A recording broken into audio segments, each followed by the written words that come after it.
మాజీ మంత్రి కాకాని గోవర్ధన్ రెడ్డి పోలీసు విచారణకు హాజరు కాలేదు. నెల్లూరు రూరల్ డీఎస్పీ కార్యాలయానికి హాజరు కావాలని పోలీసులు ఆయన నివాసం వద్ద నోటీసులు అంటించిన విషయం తెలిసిందే. నెల్లూరు రూరల్ డీఎస్పీ కార్యాలయానికి 11 గంటలకు కాకాని హాజరు కావాల్సి ఉండగా ఆయన హైదరాబాద్లో ఉన్నట్టు సమాచారం. నెల్లూరు రూరల్ డీఎస్పీ కార్యాలయానికి భారీగా మీడియా ప్రతినిధులు చేరుకున్నారు. అయితే కాకాని మాత్రం హాజరు కాలేదు. కాకాని గోవర్ధన్ రెడ్డిపై నమోదైన కేసు విషయంలో మంగళవారం కోర్టులో యాంటిసిపేటరీ బెయిల్పై విచారణ జరగనుంది. ఈ నేపథ్యంలోనే కాకాని నివాసానికి నోటీసులు పోలీసులు అంటించారని వైసీపీ నేతలు ఆరోపిస్తున్నారు. పోలీసులను అడ్డుకునే ప్రయత్నం చేస్తున్నారు. ఈ నేపథ్యంలోనే యాంటిసిపేటరీ బెయిల్ కోర్టులో మూవ్ చేసిన తర్వాత నోటీసులు అంటించడం వంటి చర్యలకు పాల్పడ్డారు.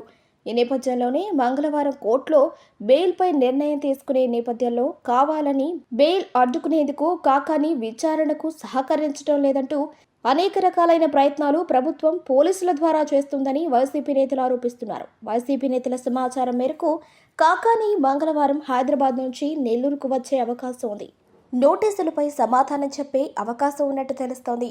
మంగళవారం కోర్టులో బెయిల్ దొరుకుతుందా లేదా అన్న విషయం బహిర్గతమైన తర్వాతనే కాకాని నెల్లూరులో పోలీసు విచారణకు హాజరయ్యే అవకాశం ఉన్నట్టు తెలుస్తోంది. కూటమి ప్రభుత్వం ఏర్పడినప్పటి నుంచి ప్రశ్నించేటువంటి గొంతు ఏదైతే ఉందో ఆ గొంతుని తొక్కి పెట్టడానికి అనేక రకాల ప్రయత్నాలు జరుగుతున్నాయి. ఈ రాష్ట్రంలో కావచ్చు, ఈ జిల్లాలో కావచ్చు, వైఎస్ఆర్ కాంగ్రెస్ పార్టీ తరఫున ప్రభుత్వం చేస్తున్నటువంటి అనేక అనైతిక కార్యక్రమాల మీద విరుచుకుపడుతున్నటువంటి కాకాని గోవర్ధన్ రెడ్డి గారిని అనేక రకాలుగా వేధింపులు గురి చేస్తున్నారు.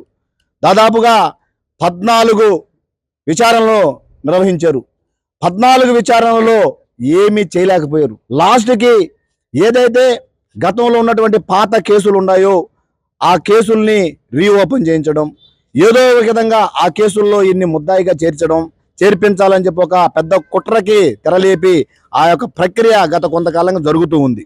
అయితే మేము ఒక్కటే అడుగుతున్నాం, ఏదైతే గత 10 రోజులుగా అదుగో కాకాని గోవర్ధన్ రెడ్డి అరెస్ట్, ఇదిగో అరెస్ట్, రేపు అరెస్ట్ చేస్తున్నాం అని చెప్పి వీళ్ళే పత్రికలకు కావచ్చు, ప్రెస్లకి లీకులు ఇవ్వడం, లీకులు ఇచ్చిన తర్వాత మళ్ళా దాని గురించి పట్టించుకోకపోవడం, ఇట్లా కొంతకాలంగా అంటే ఈ విధంగా ఏమన్నా భయపడిపోయి కొద్దిగా తగ్గి ఉంటాడేమోనని అనుకున్నారు. అయితే ఆయన ఎక్కడా కూడా తగ్గేటువంటి వ్యక్తి కాదు, ఎక్కడా తగ్గడానికి కూడా ఆలోచన చేసేటువంటి వ్యక్తి కాదు. మీరు ఎన్ని కేసులు పెట్టుకున్నా భయపడేటువంటి వ్యక్తి అసలు కానే కాదు.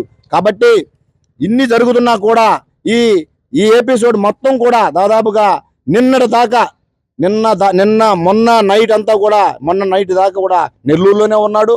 ఉదయం 10 గంటలకు పార్టీ ఆఫీస్కి వచ్చేవాడు, మధ్యాహ్నం దాకా ఉండేవాడు, మళ్ళీ సాయంత్రం 4 నుంచి రాత్రి 10:30 దాకా పార్టీ ఆఫీసులోనే ఉండేవాడు. కాబట్టి ఆయన అందుబాటులో ఉన్నప్పుడేమో పోలీసులు పట్టించుకోలేదు. పోలీసులు అరెస్ట్ చేస్తాడనే వెళ్ళిపోయాడు కాకాని. పోలీసులు అరెస్ట్ చేసేవాళ్ళు అయితే దాదాపుగా మొన్నటి దాకా ఇక్కడే ఉన్నాడు, రావచ్చు కదా. నిన్న ఆయన కుటుంబ సభ్యులు హైదరాబాద్లో ఉంటే హైదరాబాద్లో ఉగాది పర్వదినాన్ని పురస్కరించుకొని అక్కడ కుటుంబ సభ్యులతో కాడికి వెళ్ళాడు. వెళ్ళి దాంతోపాటు అక్కడ ఒక ప్రైవేట్ కార్యక్రమం కూడా ఈ రోజు పాల్గొనాల్సి ఉండగా 2 చూసుకొద్దని చెప్పి వెళ్ళాడు. రేపు ఖచ్చితంగా నెల్లూరుకు వస్తాడు, ప్రజలకు అందుబాటులో ఉంటాడు. ఏదన్నా ఉంటే రేపు రండి చూద్దాం, అంతే తప్ప రాత్రిపూట చీకట్లో వచ్చి నోటీసులు అంటించి ఏదో ఒక భ్రమ క్రియేట్ చేయడం తప్ప ఈ డ్రామాలు మానుకోవాలని చెప్పి నేను పోలీసులకు కూడా తెలియపరుస్తాను.